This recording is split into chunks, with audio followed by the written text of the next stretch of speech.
আলহামদুলিল্লাহি রব্বিল আলামিন ওয়াসসালাতু ওয়াসসালামু আলা সাইয়্যিদিল মুরসালিন আম্মা বা'দ ফাআউযু বিল্লাহি মিনাশ শাইতানির রাজীম বিসমিল্লাহির রহমানির রহিম আসসালাতু ওয়াসসালামু আলাইকা ইয়া রাসূলুল্লাহ ওয়া আলা আলিকা ওয়া আসহাবিকা ইয়া হাবিবাল্লাহ আসসালাতু ওয়াসসালামু আলাইকা ইয়া নবিয়াল্লাহ ওয়া আলা আলিকা ওয়া আসহাবিকা ইয়া নূরাল্লাহ। প্রিয় ইসলামেরা, মাদানী চ্যানেলের দর্শক শ্রোতা, আপনাদেরকে আরও একবার স্বাগত জানাচ্ছি।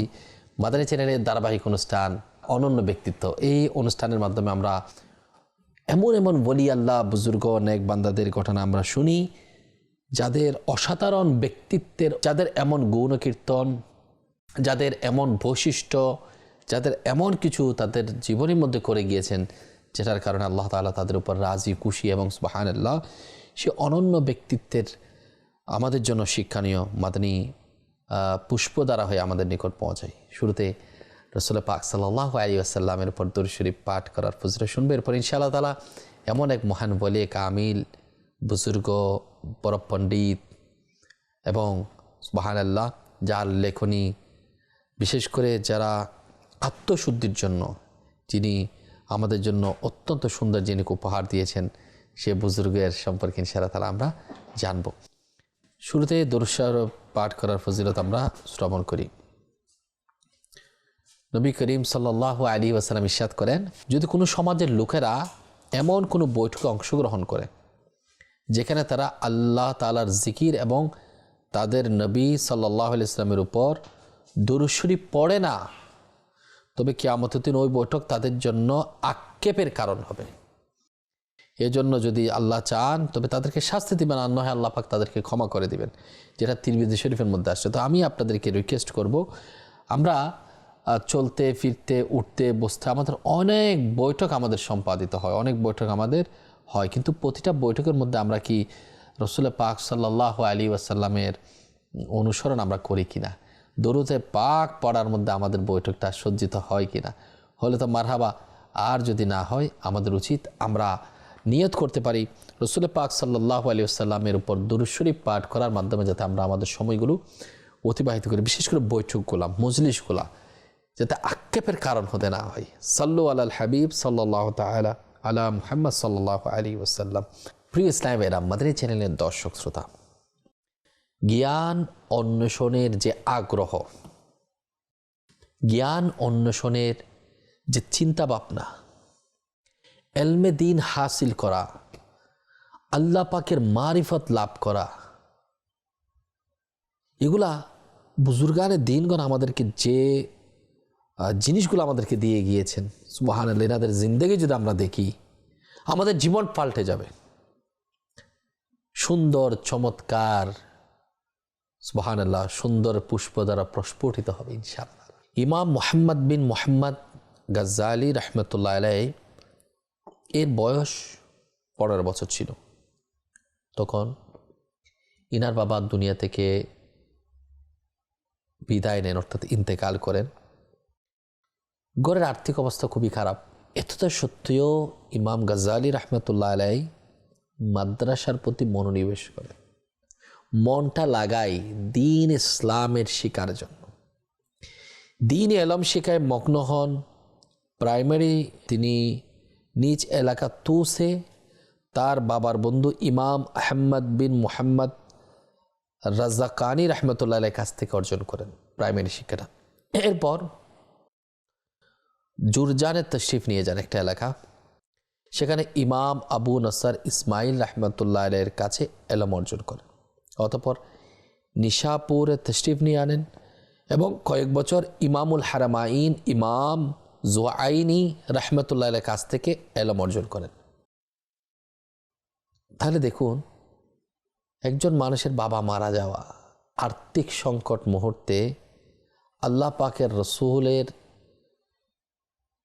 যে সিস্টেম পদ্ধতি, দ্বীন ইসলামের যে রূপরেখা, এলমে দ্বীন অর্জন করার তৃষ্ণা বেড়ে যাওয়া, আগ্রহ নিয়ে সামনে অগ্রসর হওয়া, তাও বাবা মারা যাওয়া এবং আর্থিক সংকটময় অবস্থায়, কেমন ব্যক্তিত্বের অধিকারী তিনি! আজ অব্দি ইমাম গাজ্জালি রাহমাতুল্লাহ আলাইহিকে পুরা বিশ্ব স্মরণ করেন। এলম হাসিল করার জন্য, রুহানিয়ত অর্জন করার জন্য, নিজের আত্মশুদ্ধির জন্য যখন মানুষ চিন্তা করে, ইমাম গাজালি রহমতুল্লাহ আলাইহিকে স্মরণ করে। কারণ মিনহাজুল আবেদিন, ইহিয়াউল উলুম কিতাবগুলো সুপরিচিত না। বিভিন্ন শ্রেণীর লোক, বিভিন্ন মতভেদের মানুষ ইনাকে অনুসরণ করে, ইনাকে মানে।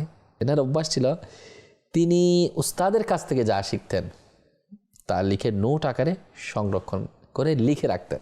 যখন তিনি জোরকান থেকে ফিরে আসছিলেন, পথের ডাকাতরা হামলা করে, তো কাফেলার সমস্ত জিনিস লুটপাট করে নেওয়া হলো। এই দুর্ঘটনায় ইমাম গাজালি রহমতুল্লাহ আলাইহি জ্ঞান সংক্রান্ত নোটগুলো ডাকাতের হাতে পড়ে যায়। এতে এনার অনেক কষ্ট ফিল হয় যে আমার সব নোট নিয়ে এলো।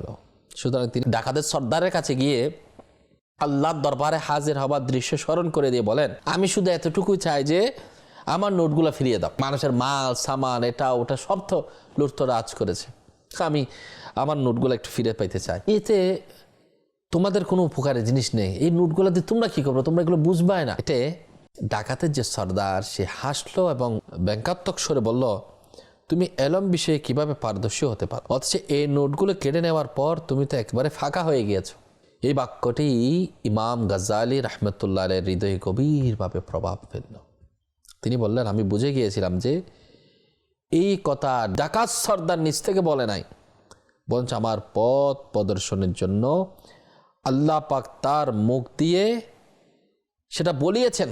আমার পথ নির্দেশনের জন্য আল্লাহ পাক ডাকাতের মুখ দিয়ে কথা বলিয়েছেন। সুতরাং আমি নোটগুলো নিয়ে নিজের দেশে পৌঁছে এক টানা 3 বছর কঠোর পরিশ্রম করে নোট লেখা সমস্ত মাসাআলা আমি মুখস্থ করে ফেললাম। জমিনের মধ্যে এমন অনেক বান্দা রয়েছে, এমন এমন হাস্তি রয়েছেন যাদের যদি আপনি শুনেন তারা কোনো না কোনো গুণে গুণান্বিত, সুবহানাল্লাহ। তাদের এমন কিছু গুণ, এমন কোনো বিশেষত্ব যেটা অন্য কারোর মধ্যে পাওয়াটা দুষ্কর হয়ে পড়ে। কারো ইশকে রসুল, কারো খৌফে খোদা, কারো আল্লাহ পাকের সন্তুষ্টির জন্য কান্না করা, কেউ দিদারে মুস্তাফা, কারো নবীর প্রেম, কেউ অভাবীদেরকে খাবার খাওয়ানো। ইমাম গাজালি রহমতুল্লাহ আলাইহি জ্ঞান, নিজেকে সংশোধন করা, আল্লাহ পাকের মারিফত হাসিল করা, মানুষের আত্মশুদ্ধির জন্য যে বিশেষ বিশেষ সেট আপগুলো কিতাব থেকে আহরণ করে নিজের মাথার মধ্যে সেট আপ করে আমাদের জন্য কিতাবগুলো সামনে উপস্থাপন করেছে। ইমাম গাজালি রহমতুল্লাহ আলাইহিকে ডাকাত সর্দার যখন এমন কিছু বাক্য মন্দভাবে বলেছে, তো সেটা তিনি মন্দ মনে করেননি, বরঞ্চ সেটাকে অপমান মনে করেননি। সেখান থেকে শিক্ষা গ্রহণ করে যে সংরক্ষণটা নোটের মধ্যে করেছেন, সেটা নিজের মস্তিষ্কে আনার জন্য তিনি নিয়ত করে এবং সেটা করার জন্য যথেষ্ট পরিশ্রম করে সেটা আয়ত্তের মধ্যে নিয়ে এসেছেন। গাজালি রহমতুল্লাহ আলাইহি দীর্ঘদিন নিশাপুরে ইমামুল হারামাইন ইমাম জুয়াইনি রহমতুল্লাহ আলাইহির খেদমতে উপস্থিত ছিলেন এবং তার কাছ থেকে দ্বীনি ইলম অর্জন করেন। ইমামুল হারামাইন রহমতুল্লাহ আলাইহি যখন দুনিয়া থেকে বিদায় গ্রহণ করলেন, তখন তিনি নিশাপুরকে বিদায় জানিয়ে বাগদাদ শরীফের মধ্যে তশরিফ নিয়ে আসলেন। বাগদাদে তখন জ্ঞানের কেন্দ্র, সেলকুস সাম্রাজ্যের রাজধানীও ছিল। তৎকালীন প্রধানমন্ত্রী নিজামুল মুলুক জ্ঞান পিপাসু এবং ন্যাক স্বভাবের ছিলেন। এখনকার বর্তমানের বাদশার মতো মাত্রা না, তৎকালীন সময়কার মানুষ কিন্তু আল্লাহওয়ালা ছিল, রাজ্য পরিচালনা করছিল। তৎকালীন প্রধানমন্ত্রী তিনি তো জ্ঞান পিপাসু। ওলামায়ে কেরাম এখানে এলমে আলোচনা করতেন, শরঈ মাসলা মাসাইলের সমাধান বের করতেন।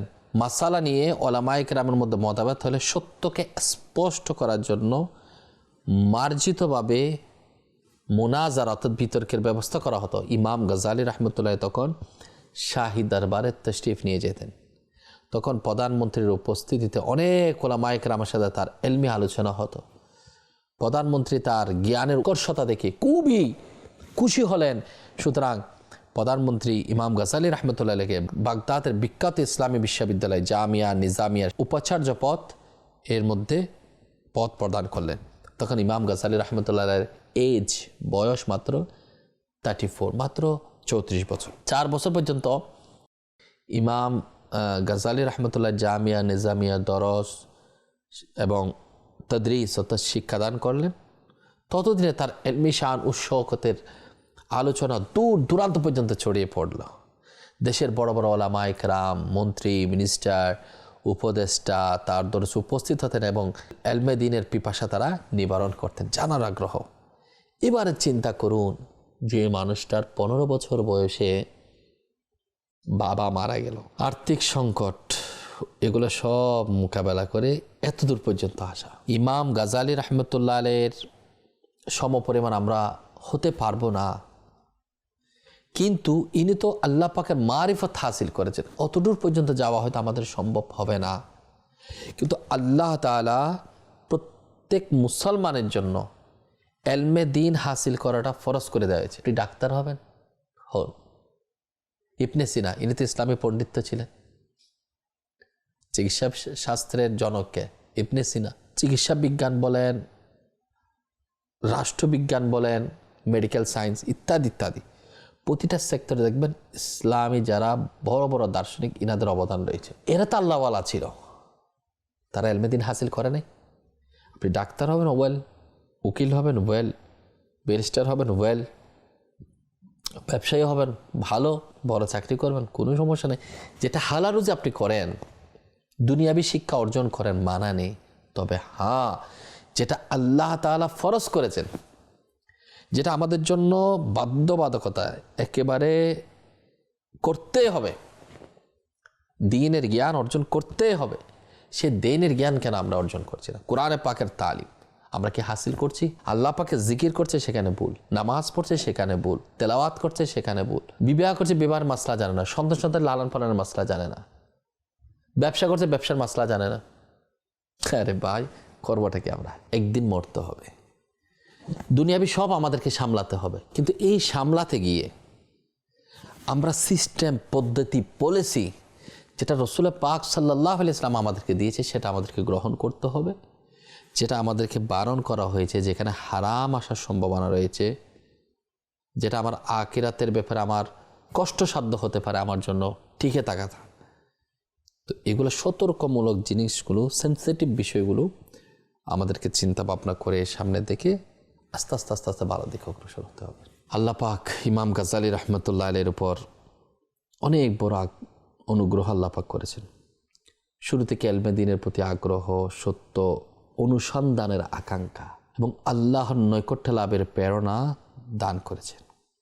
সুবহানাল্লাহ। আমরা কি পারি না? আমি আপনাদেরকে রিকোয়েস্ট করব, যদি আপনার কোরআন শুদ্ধ না হয়, আমি বলছি না জানেন না, জানা না থাকলে শিখবেন, আর যদি শুদ্ধ না থাকে শুদ্ধ করবেন। এখন তো মারা যান নাই, হয়তো আমার কথা শেষ হওয়ার আগে আমি মারা যেতে পারি, আপনি টিভি বন্ধ করার আগে আপনি মারা যেতে পারেন।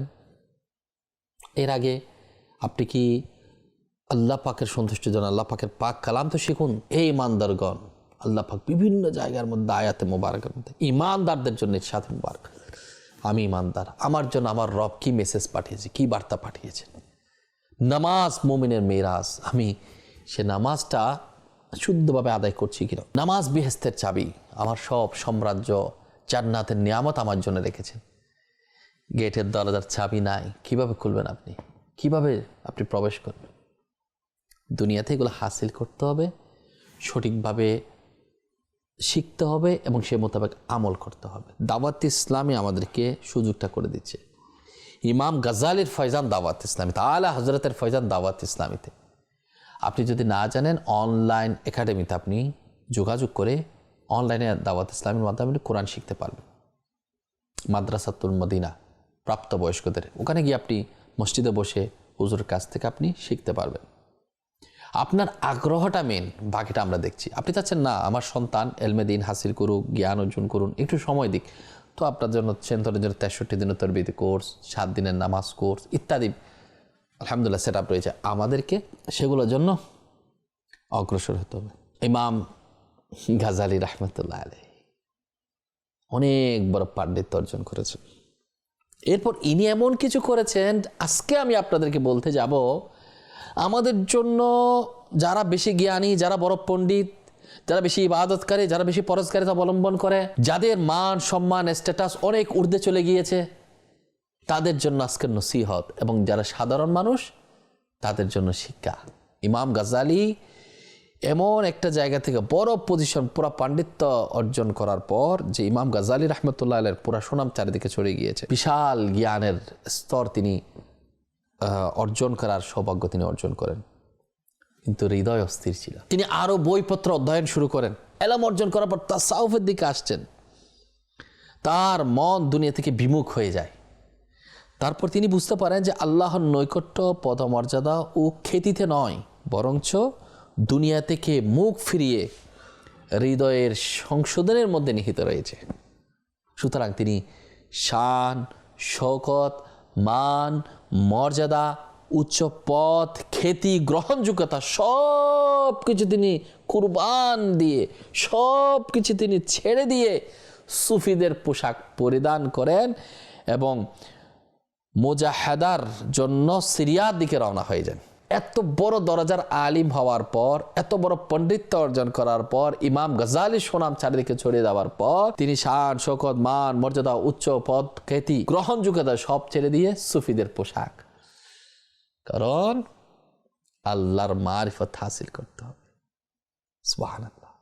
আর বর্তমান সময় দেখবেন মানুষ সুফি সাজতে শুরু করেছে, এলম অর্জন না করে সুফির বেশ ধরেছে, কিন্তু সুফি না। ইমাম গাজ্জালী এমন একটা পর্যায়ে যাওয়ার পর সুবহানাল্লাহ তিনি সব কিছু ছেড়ে দিয়ে সুফির পোশাক পরে মুজাহাদার জন্য সিরিয়ার দিকে রওনা হন। যার কাছে বড় বড় মন্ত্রী মিনিস্টার শ্রদ্ধা করতেন, বড় বড় আলিম ওলামা যার কদমে বসে থাকতেন, চারদিকে সুনাম ছড়িয়ে গিয়েছেন, তিনি তার নিজের সব কিছু মান মর্যাদা ছেড়ে দিয়ে আল্লাহ তার রসুলকে পাওয়ার জন্য সামনে অগ্রসর হওয়াটা, আল্লাহ পাকের মারিফত হাসিল করার জন্য তো অন্যত্র চলে যাওয়া, এটা কিন্তু সোজা বিষয় নয়। কাজুল উম্মার মধ্যে রয়েছে। রাসূল পাক সাল্লাল্লাহু আলাইহি ওয়াসাল্লামের একটা হাদিস মুবারক আমি আপনাদেরকে জানাচ্ছি, যার জন্য ভালোর একটি দরজা খুলে যায় সেজন্য সে দরজা দিয়ে দ্রুত প্রবেশ করে নেয়, কারণ সে জানে না যে কখন সে দরজা বন্ধ করে দেওয়া হবে। অর্থাৎ ভালোর দরজা যখন খুলে দেওয়া হয় সেটাতে দ্রুত প্রবেশ করাটা বুদ্ধিমানের কাজ। ইমাম গাজ্জালী রাহমাতুল্লাহ আলাইহি সুবহানাল্লাহ সে কাজটাই করেছেন। মুরাকাবা, মুশাহাদা, এটিগুলো খাজা গরিব নওয়াজ রাহমাতুল্লাহ আলাইহির জিন্দেগিতেও পাবেন। তিনি উসমান হারুনি রাহমাতুল্লাহ আলাইহির খেদমতে অনেক দিন যাবৎ অপেক্ষমান ছিলেন, সেখানে সময় কাটিয়েছেন। ইমাম গাজ্জালী এমনিতে অনেক বড় উচ্চ মর্যাদার একজন ওলি এবং আলিম। যখন তিনি তরিকতের মধ্যে পা রাখেন, গভীরভাবে চিন্তা করেন, তিনি জানেন যে এই পথটা খুবই কঠিন, কামিল পীরের নির্দেশনা ছাড়া এই পথে চলা, সফলতা অর্জন করা সম্ভব নয়। তিনি শায়েখ আবু আলী ফরমাজি রাহমাতুল্লাহর খেদমতে উপস্থিত ছিলেন, নিজের সমস্ত জ্ঞান, একবারে জ্ঞানের ভান্ডার, পদমর্যাদা, সমস্ত জ্ঞান এক পাশে রেখে দিলেন, খালি অন্তর নিয়ে, অন্তরকে খালি করে পীরে কামিলের আনুগত্যে মগ্ন ছিলেন। আল্লামা তাজউদ্দিন সুবকি রাহমাতুল্লাহ আলাইহি বলেন, শেখ ফরমাজি রাহমাতুল্লাহ আলাইহি ইমাম গাজ্জালী রাহমাতুল্লাহ আলাইহিকে যে সমস্ত ওয়াজিফা, জিকির, ইবাদত, রিয়াজত, মুজাহাদার নির্দেশ দিতেন তা তিনি দৃঢ়তার সাথে পালন করতেন, এমনকি আল্লাহ পাক তাকে উদ্দেশ্য পর্যন্ত পৌঁছে দেন। সব কিছু ছেড়ে দিয়ে আল্লাহ পাকের মারিফত হাসিল করার জন্য, মুজাহাদার জন্য অন্যত্র চলে যাওয়া, মান মর্যাদা ছেড়ে, এটা একটা বিষয়। আর হচ্ছে পীরে কামিলের কাছে যখন যাচ্ছে, নিজের জ্ঞান ভান্ডারকে এক পাশে রেখে খালি হয়ে যাচ্ছে, আমার কাছে কিছুই নেই, নিরহংকার তার মধ্যে প্রকাশ পাচ্ছে। যারা নিজেকে ভারী মনে করে, পণ্ডিত মনে করে, তারা হচ্ছে সবচেয়ে বোকা। আর যারা বড় আল্লাহওয়ালা, যারা সত্যিকারের পণ্ডিত, তারা নিজেকে খালি মনে করে, সবসময় মনে হয় নিজের কাছে কিছুই নেই, আরও জানার অনেক কিছু আছে। আমি আপনাদেরকে রিকোয়েস্ট করবো, মাদানী মুজাকারা আপনি আমির আহলে সুন্নাত প্রতি শনিবার আপনার রাতে 10টার দিকে আপনি মাদানী মুজাকারা অনুষ্ঠান অংশগ্রহণ করেন। শরীয়ত, তরিকতের এবং সামাজিক প্রেক্ষাপট, বিভিন্ন যে জিনিসগুলো কিতাবে পাওয়া যায় না, কিন্তু বুজুর্গানে দিনের সহবতে পাওয়া যায়। এখন আমি পীরে কামিলের কাছে যাওয়ার আমার সৌভাগ্য অর্জন হচ্ছে না, ইলিয়াস কাদেরীর সামনে যাওয়া বসা, কিন্তু মাদানী চ্যানেলের সামনে আপনি ওনাকে লাইভ দেখতে পাচ্ছেন, ইনি আমাদেরকে নসিহত করছেন, দিক নির্দেশনা দিচ্ছেন। এবং আমি আপনাদেরকে আরেকটা রিকোয়েস্ট করব, যারা কোনো হক্কানি পীরের হাতে বায়াত গ্রহণ করেন নাই, আপনারা চাইলে আমির আহলে সুন্নাত ইলিয়াস আত্তার কাদেরী রাজবি দামাত বরকাতুল আলিয়ার হাতে বায়াত হতে পারেন। তিনি মাদানী মুজাকারা অনুষ্ঠানে 1-1.5 ঘন্টার পরে বা আপনি যখন দেখতে থাকবেন কন্টিনিউ ওখানে তওবা করান, কিংবা বাংলাদেশ ইনার প্রতিনিধি রয়েছেন, ইনাদের মাধ্যমে আপনি তওবা করে আমির আহলে সুন্নাত ইলিয়াস আত্তার কাদেরের মুরিদ এবং ইনার মাধ্যমে গোসে পাকের আব্দুল কাদের জিলানী রাহমাতুল্লাহ আলাইহির মুরিদ হতে পারেন। তো ইমাম গাজ্জালী রাহমাতুল্লাহ আলাইহির অনন্য গুণ হচ্ছেন, পণ্ডিত হচ্ছেন, তিনি অনন্য ব্যক্তিত্বের অধিকার হচ্ছেন, এনাদের জ্ঞানের ভান্ডার, আত্মশুদ্ধির বড় একটা কারখানা। তো আল্লাহ পাক আমাদেরকে নসিব করুক আমরা যাতে ইনাকে ফলো করি, ইনাকে যেভাবে মানি, ইনার জীবনের দিক নির্দেশনা থেকে আমরাও যাতে এলমে দিন হাসিল করার জন্য নিজেকে প্র্যাকটিসের মধ্যে পরিণত করতে পারি, আমলও করতে পারি। সেজন্য নামাজ কালাম শিখা, কোরআন শিখা, এগুলো তো বললাম এলম হাসিল করার ব্যাপারে। সাথে আমরা কিতাব অধ্যয়ন করতে পারি। মাকতাবাতুল মদিনা দাওয়াত ইসলামীর প্রকাশনা বিভিন্ন কিতাব, আলহামদুলিল্লাহ আপনি দেখবেন উজুর সম্পর্কে, নামাজ সম্পর্কে, মুসাফির সম্পর্কে, কাজা নামাজ সম্পর্কে, হ্যাঁ, ইসলামের মৌলিক শিক্ষা বাচ্চাদের জন্য, আমার জন্য খুবই দরকার। তো এগুলো আপনি মাকতাবাতুল মদিনা থেকে আপনি সংগ্রহ করে স্টাডি করেন, দেখবেন আপনার অনেক জ্ঞান অর্জন হবে। তো ইনশাআল্লাহ আল্লাহ যদি দয়া করে আপনাদের নিকট আগামী পর্বে উপস্থিত থাকবো নতুন বিষয়ে, নতুন কোনো টপিক নিয়ে, যে টপিকটা বলি আল্লাহদের, বুজুর্গদের, নেক বান্দাদের অনন্য ব্যক্তিত্ব এই অনুষ্ঠানে। আল্লাহ পাক ততদিন পর্যন্ত আমাদেরকে ভালো রাখুক, সুস্থ রাখুক। সাল্লু আলাল হাবিব সাল্লাল্লাহু তাআলা আলা মুহাম্মদ সাল্লাল্লাহু আলাইহি ওয়াসাল্লাম।